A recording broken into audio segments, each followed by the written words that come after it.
What's that? I'm Ironman from the music group The Lottery, Showtime Records. You know who I am and you know what I does. I represent them Los Angeles Lakers for life, hence the banner to my side.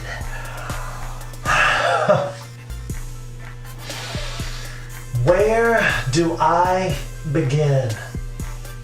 Speaking of the beginning, before I get into this, if you are enjoying these videos, and I truly hope that you are, make sure you subscribe to the channel, hit that notification bell so you're alerted every time there's a brand new video. If you ain't already, make sure to follow me, my 2 Twitter handles. I make sure to respond to all your tweets, your comments, and your questions. And if you want to support the channel financially, send whatever you can to the Cash App. The link is in the description box right underneath the video title. I appreciate everything. It all helps because this is what I do.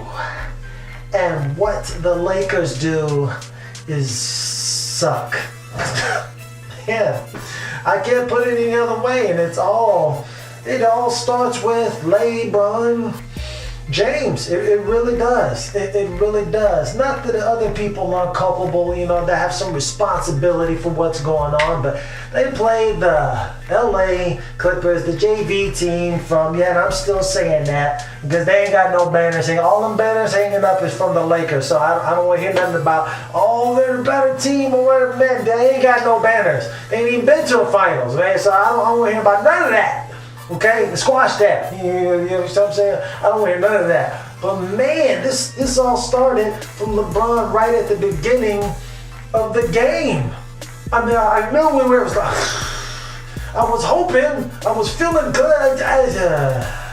Right at the beginning of the game, Patrick Beverley steals the tip. They do the jump ball tip. But what is LeBron doing? He's back there lollygagging and chit-chatting with Rajon Rondo back there underneath the goal. And then he's like, oh, I see anybody lose the tip. Oh, and he taps it, steals it, and goes and lays the ball up. Gets an easy bucket to start the game after stealing the tip from LeBron James. He was supposed to be covering that area. Right up, steals the jump ball, just goes in and lays it up. I was like, that's the game. That's the game. And we're like, oh, but no, they got up by like 10 points, you know, at the beginning of the first quarter.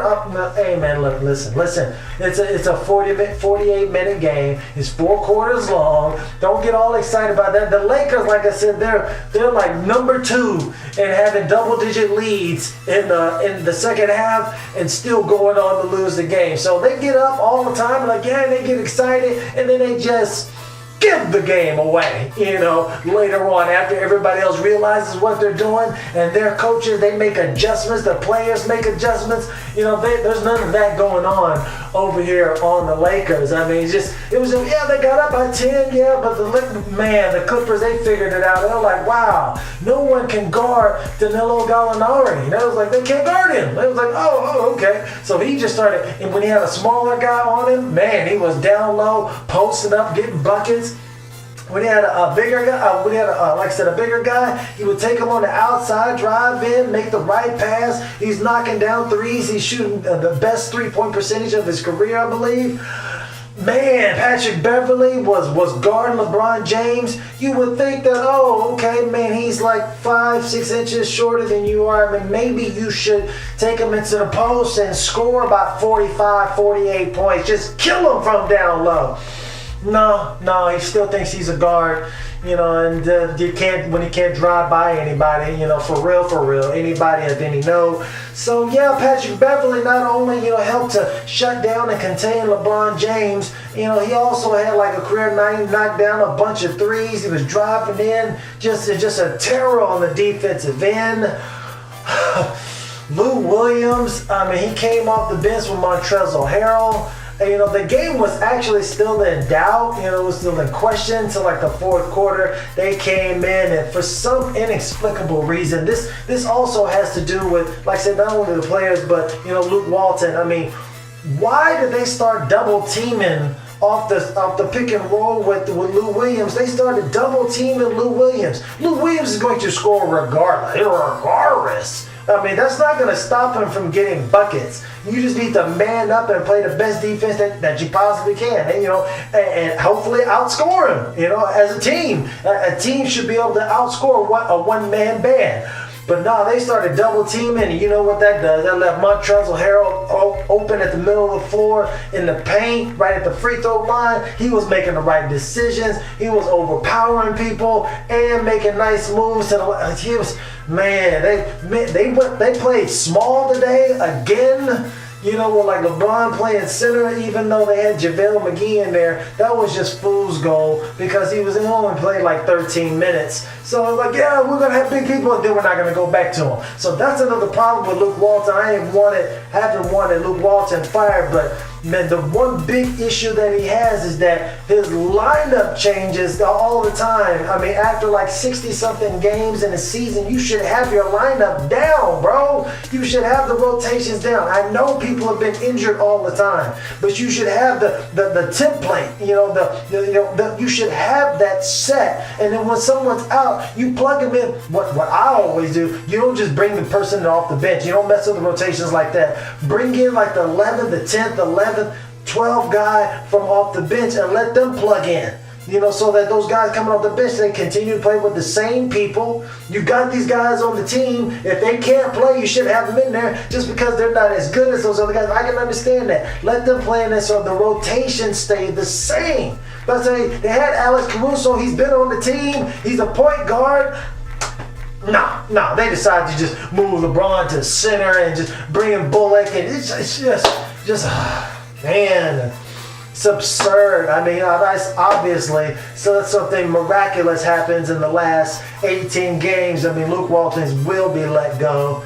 At the end of the season, that's a shame because that's all brought on by LeBron James, and they're like this pressure or whatever to win. We gotta win, this year and all that other nonsense. Nobody else is putting unnecessary pressure on themselves like that, and they're crumbling beneath it. It is a problem. LeBron James is not that dude. I did not want him to come there. I've been on the record. I said it many times before he even came over there, and it's come to pass. He has totally wrecked the team, and now he don't want no parts of it. He's just padding his stats right now. But it was terrible. They just took control of the game in the fourth quarter when why would you start double team? It doesn't make any sense at all whatsoever. Actually, Rajon and Brandon Ingram didn't play. He had messed up his shoulder last game. That sucked. I mean, so the main killer of this season hasn't even really been LeBron James. It's been injuries. Because we can still make it, and do some good things during the season and the playoffs if everybody hadn't been injured. Even though LeBron James was playing crappy basketball, we could have still done some things despite his terrible play and his. I'm just basically trying to put on the show for everybody. I'm not really trying to win. That's all he wants to do. He wants to be recognized as the greatest player of all time and the best player on the planet instead of trying to make the team as best as possible. There's a difference when you're taking unnecessary 35-footers instead of getting up closer to the line and putting pressure on people because he will show, I can knock down long three-pointers too. I can do that too. Oh man. Then Kyle Kuzma was not in cruise control. He's been struggling the last couple of days, shooting very poorly, even though Brandon Ingram's been killing. I mean, Kuzma was doing pretty well, but it's like the last two games, he's been terrible, and he rolled over his ankle. Oh man, So in the battle for Los Angeles, they're not even going to show it, but man, LeBron James falls asleep on the tip-off, and Patrick Beverley steals the opening tip and lays it up over him and Rondo. Rondo knocks down that three. He's been shooting by 10 a game for the last couple of games, and they're not guarding anybody. Doesn't look like, we really feel. Look at this. He's wide open. It doesn't make any sense. That was a late contest by Mike Muscala. Now, this was a good backdoor cut. That was just bad defense, overplaying him to the front like he's got a deadly jumper, which he does not. Why would you overplay him like that? Play him for the drive. We want the drive. That was just bad defense. That's why he got took out real quick, real effing quick. That's why, man, they got mad. Hey, Doc Rivers, he made the good call. Look at this. He's not applying any pressure to Shai Gilgeous-Alexander. That allows them to just run the offense until they eventually get open. Look at this. Come on, Bullock, you're a three-point shooter. You should know you got to contest more than that. That is a weak contest, and it's like, oh, I casually put my hand up. Danilo Gallinari, he knocks down the three-pointer. Now, he just goes strong to the lane. Why was he not doing this the entire game? It makes no sense. It just makes no sense. Come on, son. That's just way too easy. I didn't even really see a foul. But, man, we needed all the calls we get. Oh, you know, actually, his left hand was on his stomach. I guess he was feeling his rib section, making sure he was okay. That's not allowed in basketball. Look at this. He's not applying any pressure to Montrezl Harrell. Eventually, that guy's going to get open down low. You just allow it. You're not double teaming, and you're not guarding your man. Who are you guarding? LeBron, need you put your hands on your hip. That's just ridiculous. That's terrible defense. See what I'm saying? He can just drive to the hole at any time, and he's finishing with the left hand. Why was he not doing it? Nah, because he wants to shoot jumpers. He wants to shoot jumpers? Oh, hey, there you go. You know what Ivica Zubac does. It's nothing. Come on, he can't guard you. I mean, DeAndre Ayton is a center. He guarded you pretty well last night or night before last. Oh, yeah, that's a good play. That's a good play. Nothing Ivica Zubac can do about that. But, wow, this guy's wide open. Good job, LeBron. Way to go. Hey, that's great D. That's greatest of all time. That's GOAT defense. That's GOAT defense. I don't know what's going on with that. That is GOAT defense. Way to sit there, way not to say nothing, and we lose another game. Oh, Patrick Beverley's acting a fool on our home floor. You can see the way he's painted. This is outrageous. Josh Hart finally has been playing kind of well these last two games. This game he played well. The last game he was feeling a little bit better. But, man, he played pretty well today. Him and Rajon Rondo, I'm not mad at those guys. Rondo, like I said, he shot like 12 three-pointers or whatever last game. I'm like, why does he keep shooting? He's actually been shooting like 40% for the year, which gives you the greenest of green lights to continue shooting. He's just not a noted. It's not in everybody's mind. He doesn't have the reputation as being a good three-point shooter, even though he's been knocking down at 40%. 40%, those are Steph Curry numbers right there. And what did he do? Lo and behold, today he had a triple-double. He's got to be more aggressive, got to be more of a threat. That's what I've been asking him to do. Or don't play at all if you're not going to be a threat. Just keep shooting it, keep driving to the hole instead of just passing the ball and just making these ridiculous, unnecessary extra passes to people when you should be trying to score. I know you want to set it up, but you got to score sometimes to be a threat. And he's been shooting it like the last couple days. I'm just going to keep firing it up, keep firing it up. Now he's got into a rhythm. What did he shoot today? 4 for 10, which is 40%. Those are Steph Curry type numbers right there, Klay Thompson type numbers. Keep shooting the rock. He was aggressive.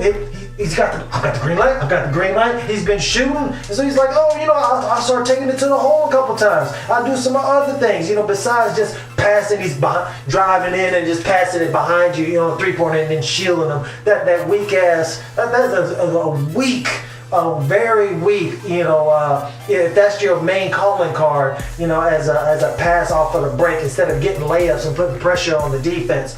But, everybody likes that because they're shooters. They're like, oh, yeah, I'm getting open shots. Yeah, this is great. Instead of applying pressure on the fast break. That's what a fast break is all about. You can shoot three-pointers anytime. And didn't have anybody to guard Montrezl Harrell. Ivica Zubac only played a few minutes, but he contributed like 7 points, like 4 rebounds. He did the damn thing. He come in there, got the job done, went, sat down. I mean, they had McGee in there. He was doing a couple things. He got some buckets, played pretty well, and then sat down after like 13 minutes. I don't know what to say about my squad. I don't know what to say. I don't know, man.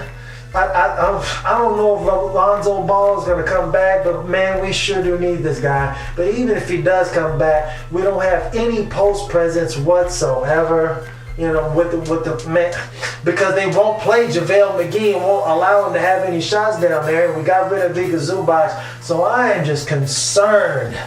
But what I'm not concerned about is all the fantastic support y'all have been giving us.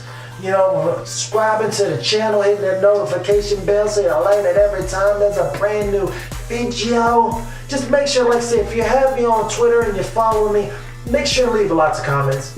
Leave lots of comments. You know, we discuss just about anything because there's a lot of stuff going on in this world. Man, shout out RIP, man, to Luke Perry. Man, he had suffered a massive stroke last Wednesday and man, just was not unable to recover. You know, man, that's, you know, especially watching these LA games, you see a lot of stars, you know, people in Hollywood, you know, at the games, and that just made me think about that guy. But man, everybody, man, take care of your blood pressure. I don't know exactly what caused him to have that stroke, but man, look out for that. You should definitely take care of your health at all costs.